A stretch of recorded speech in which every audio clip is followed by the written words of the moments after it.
But one thing I know I was doing right is I was getting lit up on fire by the far left and the far right in equal amounts, meaning that I was probably doing something right for most Americans. Today's episode is sponsored by HEB Curbside and Delivery. When life throws you a loop, HEB Curbside and Delivery is here to help. We shop how you shop, so you get exactly what you want. Order today at HEB.com. HEB Curbside and Delivery. It's never been easier to shop HEB. Hi, everybody. Welcome to today's episode. I'm always thrilled when I learn about people, organizations around the country that are doing their part to try and help bridge our divides. I'm so excited to have been introduced to our guest today. His name is Joseph Kopser, and I'm going to tell you a little bit about him and his organization called USTomorrow. And it's all about us, and it's all about tomorrow. I love that name. So in a nutshell, this is a nonprofit that is building cross-partisan coalitions to increase civic participation and reduce hyper-partisanship. Now, one of the things that I love about what Joseph has written in his message on the website is this.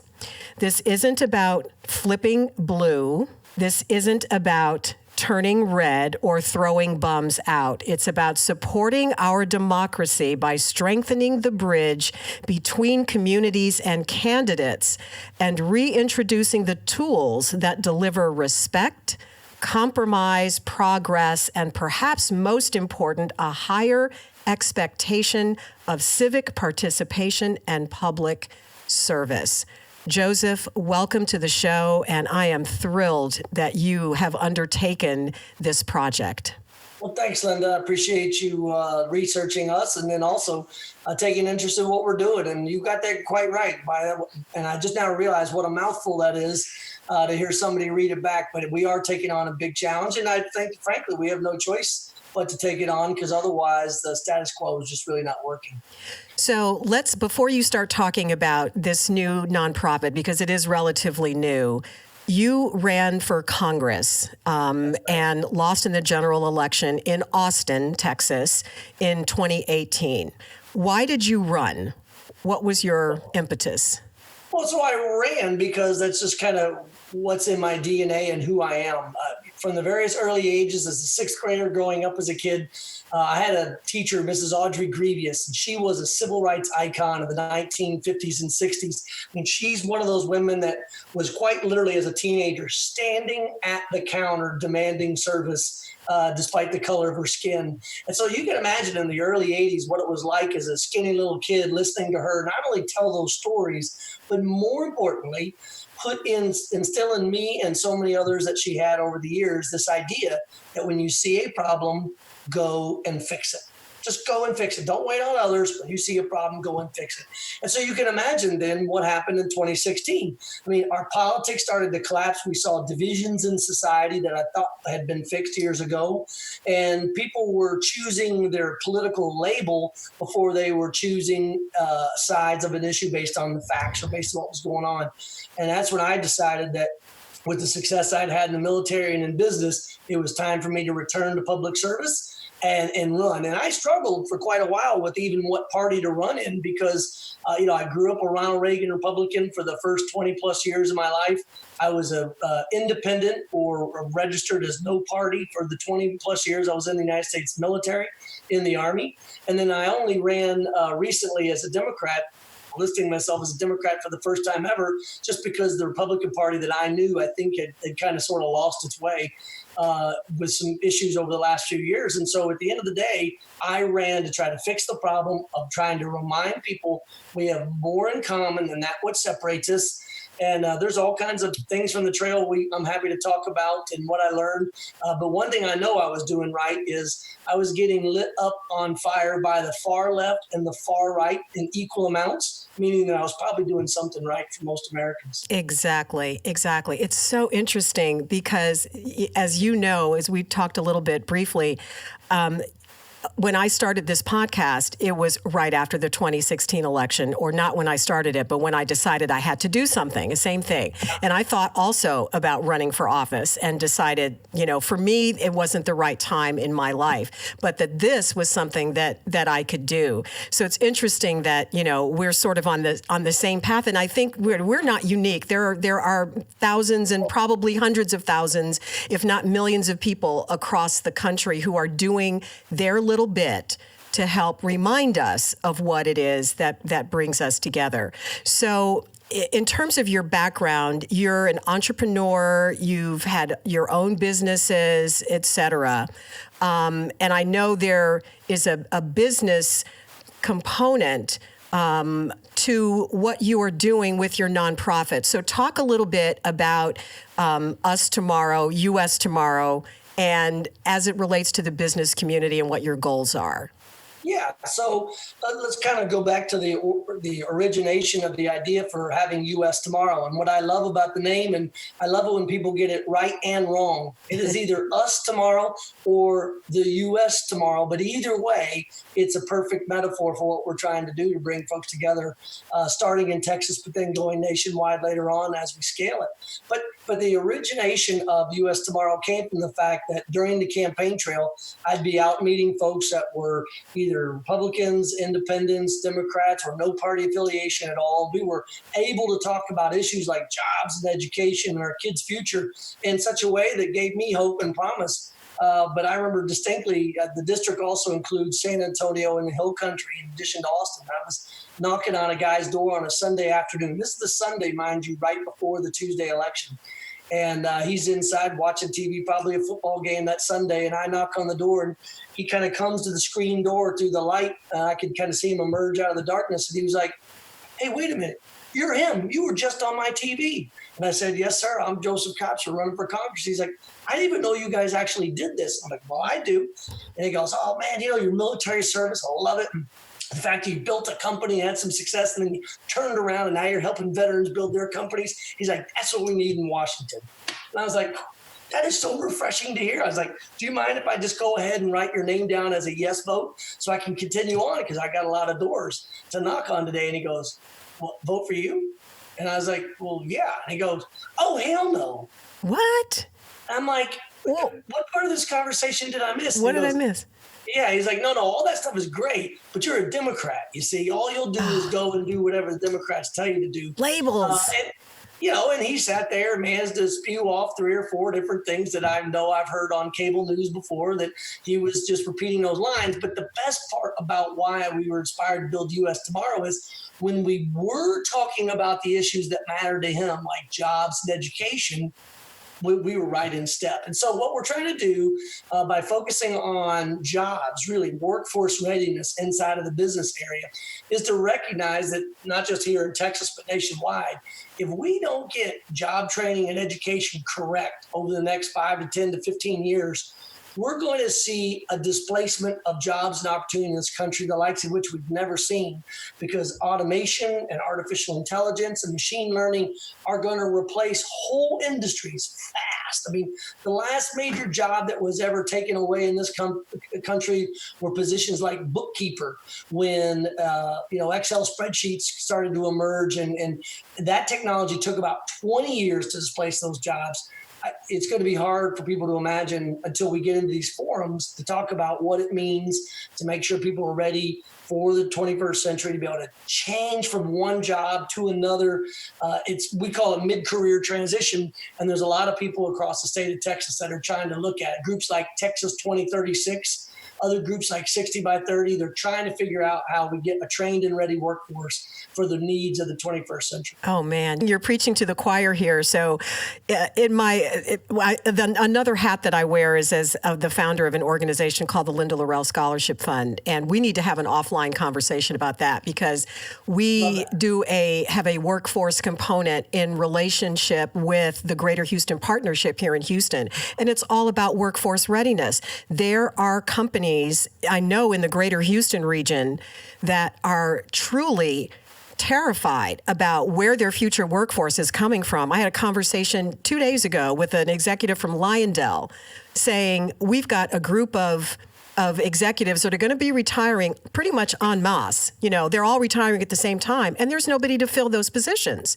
And the students who are coming up, a lot of times, don't even know that these kinds of positions exist, that they're well-paying or what is required, et cetera. And I love the fact that you're connecting the dots between education, workforce, and the divides that are engulfing us right now, because it's all related.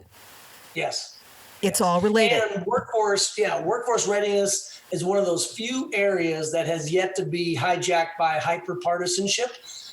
And that's why we're hoping to seize that as one of the first topics we talk about. And, you know, the Houston area is a great example of it, as you've got this booming energy economy that is both traditional oil and gas, but also renewables. And those are high-tech jobs. Those require more than just a high school education, whether it's a 2-year associate's degree or specialty job training and education provided by a local union, or a 4-year degree. Whatever it is, it's more skill intensive than what we're providing just at our current K through 12 high school diploma. Right. Oh, wow. Okay, so we're having another conversation later, but let's get back to the topic, or the point that you were making. I'm thinking about this conversation that you had with this voter as you knocked on his door.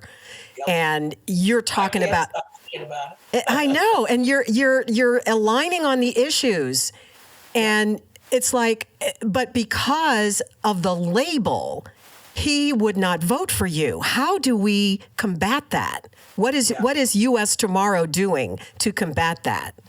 Well, one of the first things we're going to do, over the next 6 months is part of our capital campaign. Our fundraising is to remind people that are already out there today writing checks to candidates or writing checks to big PACs to say, look, I get it, but you're just putting more money into the same system of today.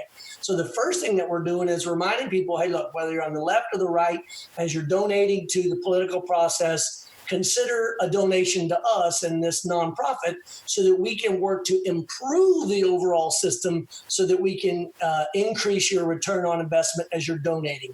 So that's the first thing that we're doing. The second thing that we're doing is we're working with the 17 congressional districts that make up the Texas Triangle, from the Dallas-Fort Worth area down to Houston, over to San Antonio and Austin. And we're trying to concentrate on them first because they represent a lot of this transition that you're talking about in terms of jobs moving from one area to another, new opportunities in the state. And if we can, after the primaries, bring together in every one of those 17 congressional districts the leading candidates from both parties, and if there's a third or fourth party involved as well, bring them to forums hosted by the local chambers, the school districts, areas where we're not going to get into the gotcha questions. We're not going to get into those areas that immediately divide a room based on party label, as you were describing, but instead say, okay, we've been working with a survey group known as Polco. And what they're doing is cutting edge technology to really survey in real time people in a district, what their attitudes are, their confidence in the economy, their optimism for the future. Take all that survey data that we're already starting, and in conjunction with the Texas Economic Development Council, we're marrying up that information to then say in these forums with these candidates, these are the concerns that your constituents have. These are the issues that they want you to focus on. What now will you say in this public forum about their concerns so that we can hold them accountable later on? And what I'm excited about is I'm optimistic that we're going to be able to get into these forums and people on opposite sides of the aisle are going to hear candidates, elected officials talking about these issues important to them, and then realize that there's a lot more in common than they have that's dividing us. So that's kind of the two-step that we're doing that I think will be successful as opposed to other groups. So I think the civic engagement piece is critical. And if I'm understanding what you said correctly, it's this platform that is going to allow citizens to literally voice their opinions about the issues that matter, and then be able to take that data directly to the candidates and say, this is what the citizens are saying. Now, how are you going to respond to that? Am I understanding that correctly? You got it perfectly. The group POLCO, Polco, that's exactly what they do. And what they try to do is to overcome the problem that we have, which is the loud voices in the room oftentimes represent a minority or a very small aspect of the population. And what we're trying to do is get them to focus on what affects the majority of folks that are out there. And that's only through good survey data, which, oh, by the way, they cross-reference to the voter file to show that those people actually are constituents living in that district. Because we also know that we have a problem with outside influence of voices that are out there in social media and Twitter and Facebook that aren't even your constituents. Right. So it's important to distinguish between the two. So that's why I'd say all this is a new approach, but it's using existing groups and efforts that are out there. So TEDC, Polco, we've got other civic engagement partners like the Annette Strauss Institute and what they do with their ambassador program statewide across Texas, using young people to work on projects, everything from voter registration to getting people more informed on the issues. We're not trying to reinvent the wheel. We're just trying to take all these efforts and lasso them together in such a way that we get a better return on investment of time and money. So it's more about the partnerships, because I was wondering how you actually reach the populace to let them know that this tool is available to them. Yeah. And the other thing that we're trying to do is figure out how to better use technology. So that's kind of the third component of what we do at USTomorrow. So the first is civic engagement, which we talked about. The second is support to first-time candidates, which we can talk about more later if you want. But it's that third piece to find the tools and technologies and the business practices that not only did I not see existent at all or in very small amounts in the political industrial complex, but it's a real need to bring it in. And so to say it in a different way, 1987 called and it wants all of its technologies back, all of its ideas. I mean, you would be shocked to know how much political campaigns still do stuff just on paper. How much of it is put into a 3-ring binder and put up on a shelf. Seriously? Oh my gosh. And they're not sharing between campaigns. Now, I understand privacy issues, which by all means, let's keep privacy issues secure. But there's a lot of best practices about what's going on in a district that as soon as a candidate is done or he or she ends their campaign, they put it in a shredder and they're done. So there's no continuity of effort from one candidate to another or one elected official to another. And it's all these kind of business practices and everyday technologies that people, trying to put, a roof over their head or pay their rent or put food on the table, they have to do and they have to be smart about. The political campaigns are run like very different beasts. And so I intend to try to improve that process as best I can. What did you learn? What were your primary takeaways from the race that you ran? Yeah, well, let's take it in all three aspects of what we're trying to do at USTomorrow. So civic engagement. There are too few people actually going to these events, too few people actually showing up and being participant. Now, I want to distinguish. There are those that go because they love it and they're passionate about community, and we need more of them. But then we also have those that show up that this is all they know and all they do, and they are just out there for the combat aspect of it, and they're just there to stir the pot. That I affectionately refer to them as the wingnuts. And these are people that get in the way of real progress. I had a woman one time basically tell me that I had no business running as a first-time candidate because I had not been to her meetings over the last 20 years. And I looked at her and I said, well, ma'am, I do apologize, but I was running around the country in the United States Army for the last 20 years, but I got here as fast as I could. And it's that kind of turf battle aspect of what's going on that turns people off to civic engagement. So there's a group that we partner with called Good Politics. As I like to say, they're trying to put the party back in party politics. What they want to do is get young people in their 20s and 30s out to events that don't have these barriers to entry, that don't act as if you have to pass a certain political IQ test before you can even walk in the door.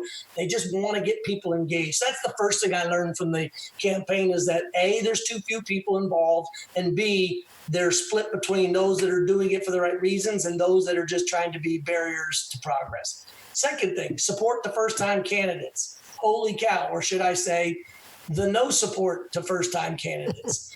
And you would either be surprised or not surprised, depending on your cynicism towards the political industrial complex. But we have two parties, Republican and Democratic leadership in Washington, D.C., that have entrenched in their political industrial complex a duopoly that gains nothing from new ideas and new competition and new ways of doing business. Because anybody in positions of leadership today benefit from the status quo. They benefit from the stagnation. I don't like to call it the swamp because that just adds even more of this political division. I'm talking about a business-like duopoly that controls everything from the finance and the fundraising tools that people use to how we track data. It's all ripe for disruption, and I would love to disrupt it because first-time candidates are basically told, here are the people you're going to work with, here are the people you're going to hire, and here are the things you're going to do. Now go sit in the corner, make phone calls, and try to raise money. It's ridiculous. Thirdly, what I learned out on the campaign trail, we've already talked about, but just to review it again, like I say, 1987 call, they want all their technologies and all their business practices back. But you can see, as an entrepreneur from the outside coming into this, you can see why it happens. Every 2 years, for instance, if you're running at the congressional level, there's a whole new team and then there's a whole giant turnover and there's no continuity. There's even less coaching, teaching, and mentoring of the young 20-somethings that are coming into the process because they want to do right. They want to save the world, but they're learning from people who have only themselves done it a couple of years, or you might have somebody that's done it a while, but then he or she is promoted up to a higher level, to a Senate runner, to a presidential, meaning that at every level of the rung, there's so much on-the-job training going on and so little continuity that we really need to improve those business prospects. So anyway, you asked for a simple question, but you got a long answer. No, I like that you went so deep, into answering that and really kind of giving us a feel, because I think, especially with the second point that you made, we're seeing the results of that kind of an approach in the Democratic primary process as it's playing out right now. When you talk about first-time candidates or I guess younger candidates not being able to just kind of run the campaign the way that they want to, and they're treated differently, it would appear. That's the way it appears, at least it does to me. And it sounds like what you're saying is that it's because of the infrastructure and the way that the party system runs. Yeah. No, absolutely. Yeah. And again, they have no incentive to change the laws it. Exactly. because it benefits them. So one of the things you said earlier was that down the road you may get to a point, you meaning USTomorrow, may get to a point where it actually endorses candidates. And I'm curious about why you would do that if part of your mission is to stay in the middle and not create any sort of partisanship. So why is that part of the equation down the line? Well, we retain the ability to make a decision, which is why we're a C4. But right now, we don't plan to do it because we just want to get people to the table. But later on, in a perfect world, what we want to establish is a reputation of being a group that can truly come in and say, this candidate wants to work towards the issues that impact most people in the middle of that bell curve, regardless of political party.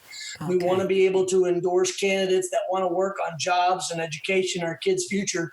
And the neat part about it is I could see a scenario down the road where we're not doing it on partisan reasons, and there might be out of a slate of however many candidates, let's call it 100 candidates at all levels, that there would be some kind of a nice natural distribution of Democrats and Republicans.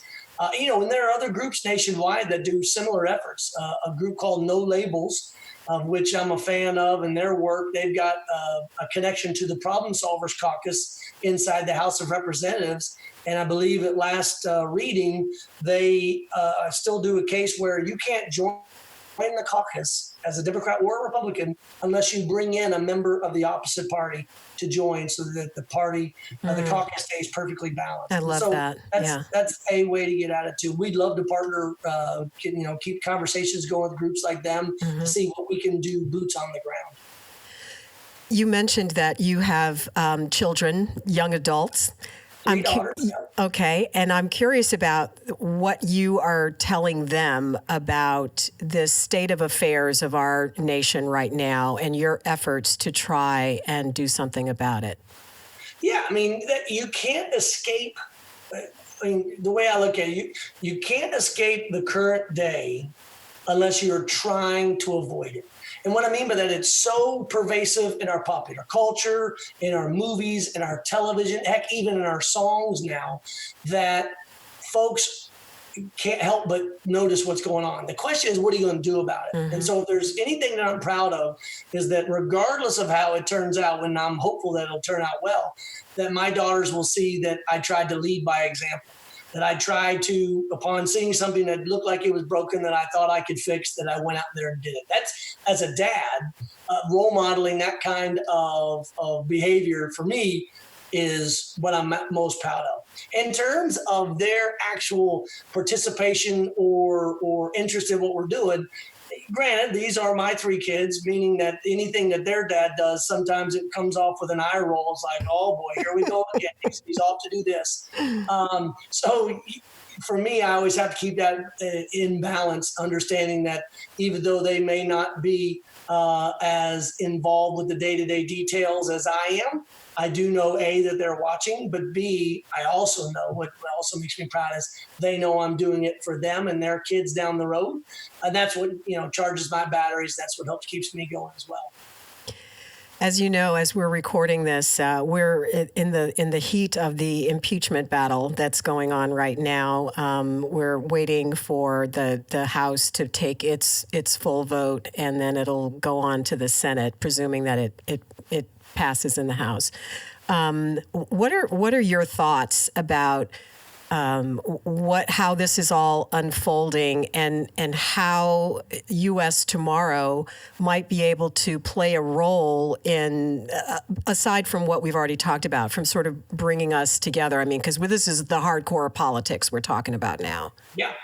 Well, the role I hope we play is being that island of safety, or whatever you want to call it, that place to escape to when people become more and more exhausted by what is not just the current political reality TV show that we live today, but when they are exhausted, they look for where is this working? Where is it that I can go, that I can talk about issues and not have to worry about being demonized because of my party affiliation one way or the other. That's what I'm really hopeful, that they'll turn and they'll look and they'll see USTomorrow and they'll say, okay, now that is an organization I want to be a part of. I want to go to their events because if it's got the USTomorrow seal of approval, it means that we're coming to talk about real issues. We won't be getting into the gotcha questions. We aren't going to be trying to frame this in a way to expose or embarrass anybody. And that is what I'm most hopeful for. And the second part is people have to start asking the question, well, what's next? What's next? I mean, we are spinning in such a way in this political theater of today, not because of Trump, and I love pointing this out. Trump did not cause this. Trump is feeding off of this. In other words, and I was on a CNN interview about 3 years ago, I guess 2016, talking about this idea as a Texan who was further and further shocked by what was happening. Because, again, at the time, this was after the Gold Star family. Trump got into the fight with the Gold Star family. It was after he had said that John McCain was a loser because he got captured. And this was impacting my sensibilities as an Army veteran, as a combat vet who lost friends in combat. And to have someone who is aspiring to be president of the United States talking like this. And so for me, again, this isn't about being against Trump or for Trump. This is about saying, folks, this political theater we're in is dysfunctional. It helps no one, because whenever we're talking about the latest tweet or the latest outrage or whatever has been doing to bait people to talk about himself, we're not talking about jobs. We're not talking about education. We're not talking about the underlying foundation. And it's when people get confused by what's really going on that they point to this or they point to that. I love shaking my head and pointing out, I do understand that jobs continue to grow since our recession. I got it. But we also did pass a $17 trillion we did pass a tax cut in 2017 that led to another $1 trillion in debt.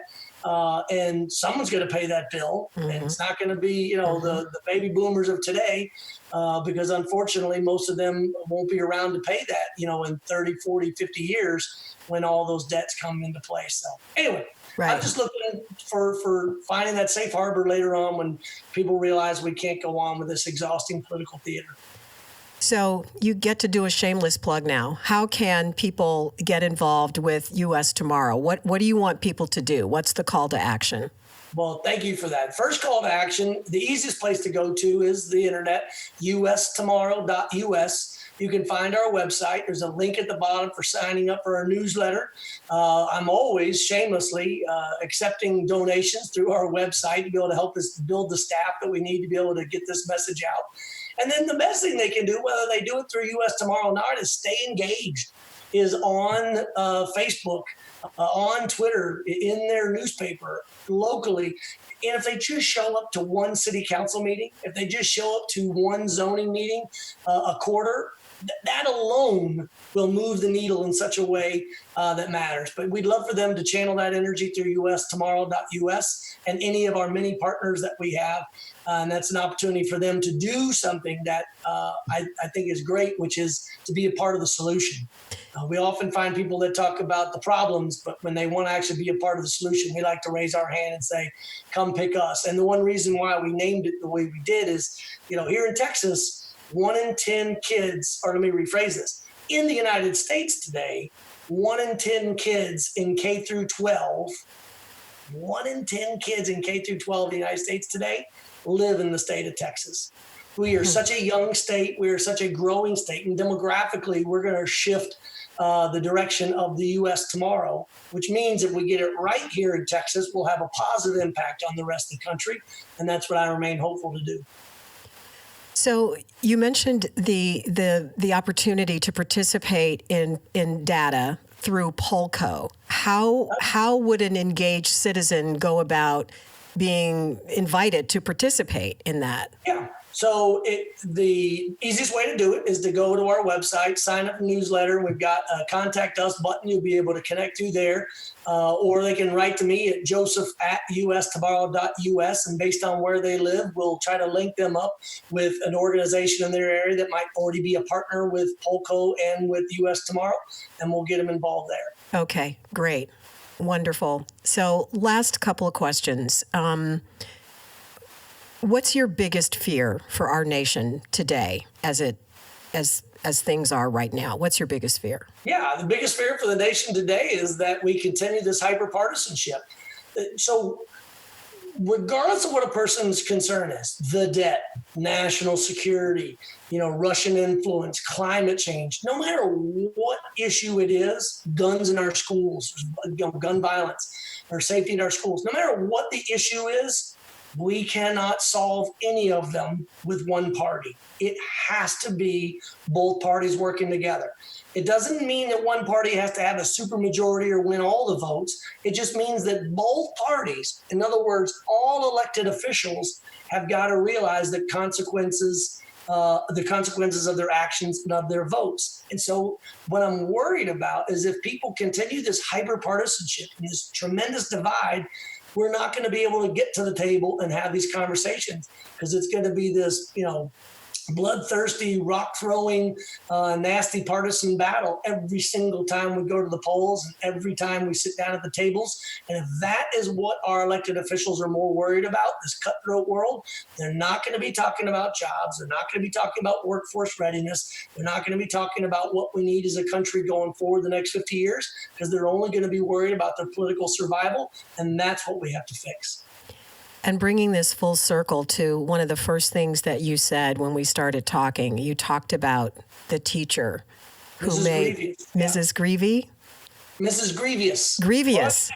Mrs. Grievous, who made such an impact on you on a human level. And that's what I'm always preaching is that the one-to-one just the one-to-one conversation, relationships. If you had not had that kind of a one-to-one contact with that teacher, I won't say if you hadn't had it, but I will say that because you had it, it had such an impact on who you are as a human being and how you are now showing up in the world. You know, it's a good time for shout outs. In addition to Mrs. Grievous, outside of my family, I spent a lot of time, like any kid growing up, at the kitchen tables of a lot of other friends. And it was my friend Matt Childers, his mom, Jenny, and my other friend down in Carriero, his mom, Hetty, that as I listened to them, you know, just explain how the world works in their eyes and outside of my family, you know, those three people had an outsized influence on how I saw the world. And I just had a rare opportunity to speak at the Texas Macomb School of Business fall graduation, which was Saturday before last. And I reminded all of them is that people will be what they can see. People will be what they can see. And so if you can role model for others, and by the way, I said it's not if you can, but you are already role modeling behaviors for others. The question is, are you doing it in a positive light or in a negative light, making things worse, or are you making things better?